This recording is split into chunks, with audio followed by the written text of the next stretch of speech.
You're listening to The Bird Bath.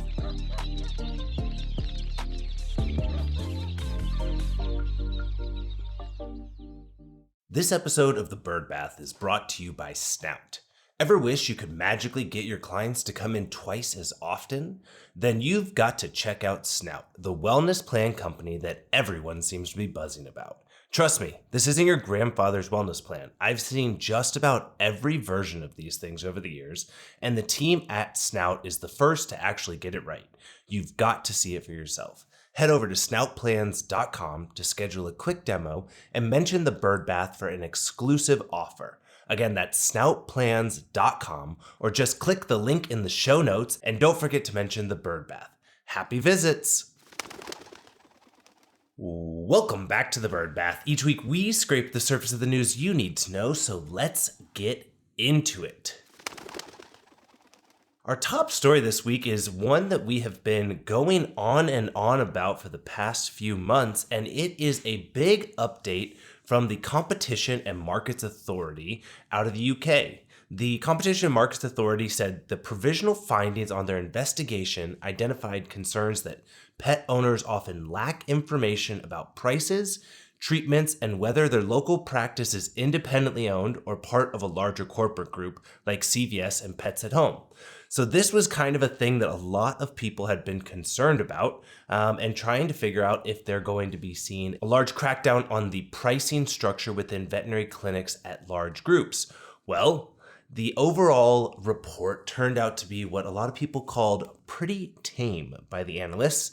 So shares in the vet chains like CVS Group as well as Pets at Home, which owns both retail and vet practices, rose over 4% after the competition watchdog proposed a package of 21 measures aimed at overhauling the market to improve transparency and consumer choice and reduce costs. Overall, though, it was something that was significantly less brutal than people were expecting. People were worried that there'd be concerns over forced divestment of locations or of actual fixing of prices by the CMA. The CMA did find that consumers are paying significantly more for medicines and services than necessary, in their opinion. Average vet prices rose 63% between 2016 and 2023.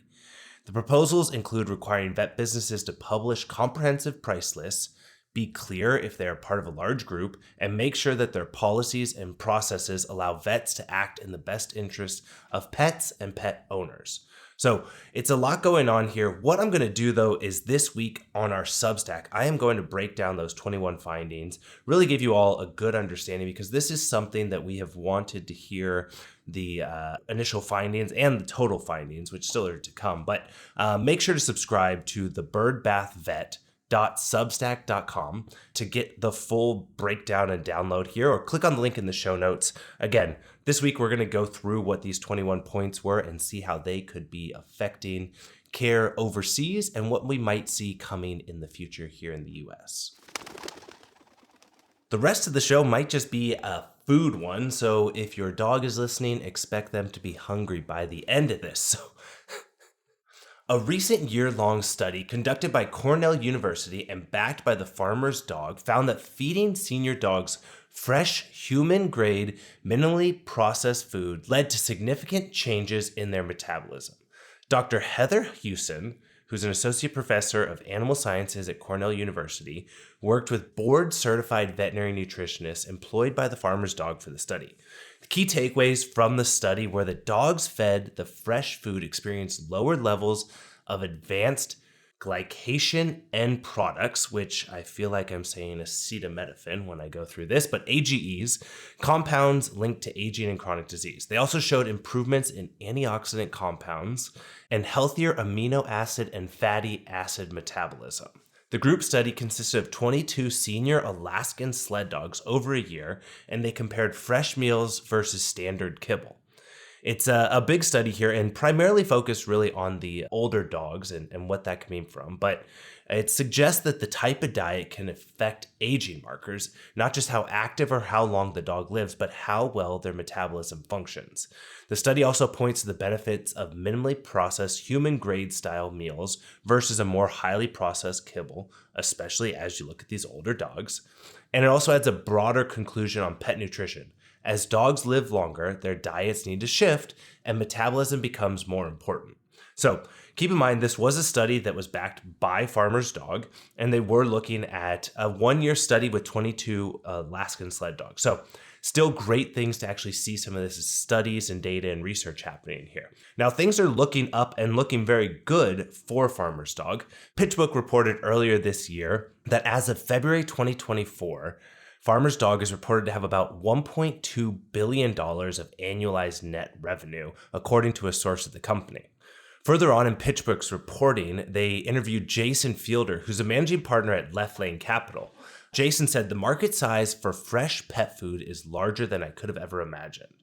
The Farmer's Dog is actually not the only thing that he's invested in. He's an angel investor in the Farmer's Dog. Left Lane is also invested in Smalls, who we talked about recently, who's the cat human grade food.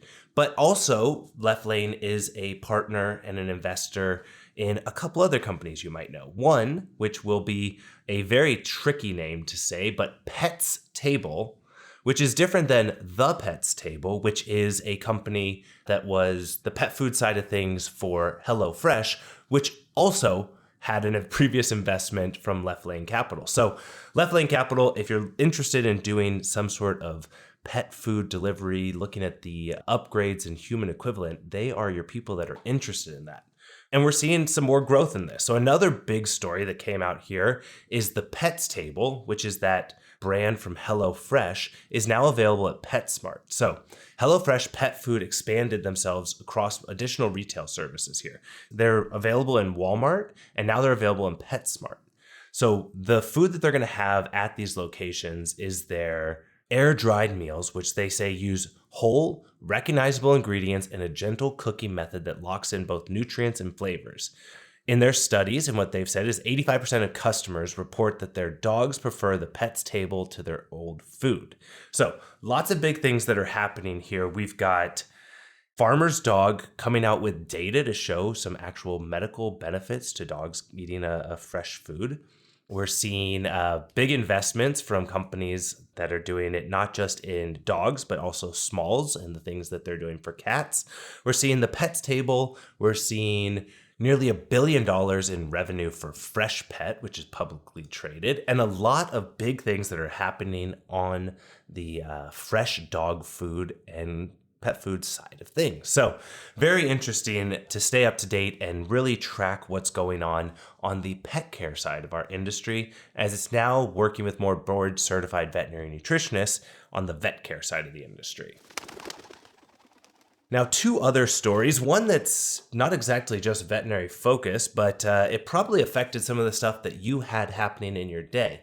I'm recording this on Monday afternoon, and I was very happy to be able to get online because there were major outages across the globe for people that were using AWS, Amazon Web Services. It's one of those things that probably a little bit of everything in your house runs on it, and it was out. AWS had a massive outage. It took down websites like Snapchat, Fortnite, Venmo, PlayStation's networks, Reddit, which I love to go on, as well as a lot of the different cloud-based PIM systems. A lot of the diagnostic companies operate using AWS, and a lot of major businesses across the globe were out. So if you're like me and every morning you open up all of your news sources, well, a lot of those PR sources were unavailable starting the day. The outages reported that it was about 2,000 plus companies were affected by the overall outage here. And the website Down Detector saw a drop first, or a fall off of service availability around midnight on Sunday, or beginning the day on Monday morning. Amazon started working on it. They said things would pick back up. They saw things get better overnight and improve around 4 a.m. until 8 a.m. Pacific time, when a lot of the West Coast workers hit, and it seems to have overloaded the sources again.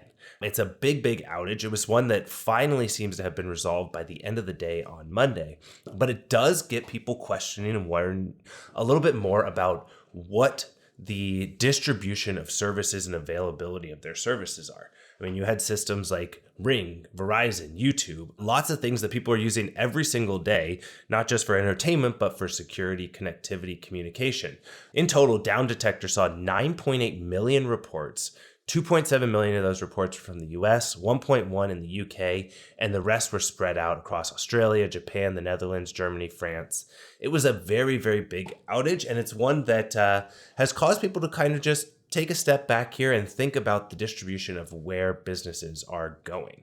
We're seeing more and more traction, obviously, with the utilization of AI, and AI utilizes massive amounts of computing power, which was what AWS additionally helps with. So big things to keep in mind. It was too big of a story not to mention this week, and so I thought you all should know. Now, finally, I want to hit one more thing, and it's another podcast that I think everyone should give a listen to. It's short, and it's actually one of the shows that inspired me to do this show. It's a show from NPR called The Indicator from Planet Money. You've probably heard of Planet Money. It's a very great investigative journalism about the economy and where things are going. And The Indicator are little bite-sized stories that come every single week. Or on Monday, they published an episode called Why Are Veterinary Bills Getting So Rough on the Wallet? They did spell rough in the cute way because, dog people. And this is the same group that has done a deep dive into private equity's investment into the animal health space. But they did a really nice job of talking to a veterinarian, a former president of AHA, and getting a better understanding of what's going on in our industry, and a really cool economic theory that talking about why service-based businesses that require humans do see this increase of wages and an increase of costs that can't be tackled with the things that we see other businesses optimizing. So interesting to check out. I'll link it in the show notes. Lots of great links in the show notes this week, and a lot of great things coming to you this week as well in our Substack. So be sure to check it out. Finally, if you're going to be at Vet Together this next week in New Orleans, be sure to say hi, send me a message. I've got a full calendar and I'm super excited to get to meet some people. It'll be my first time attending the event and really excited to see what it does.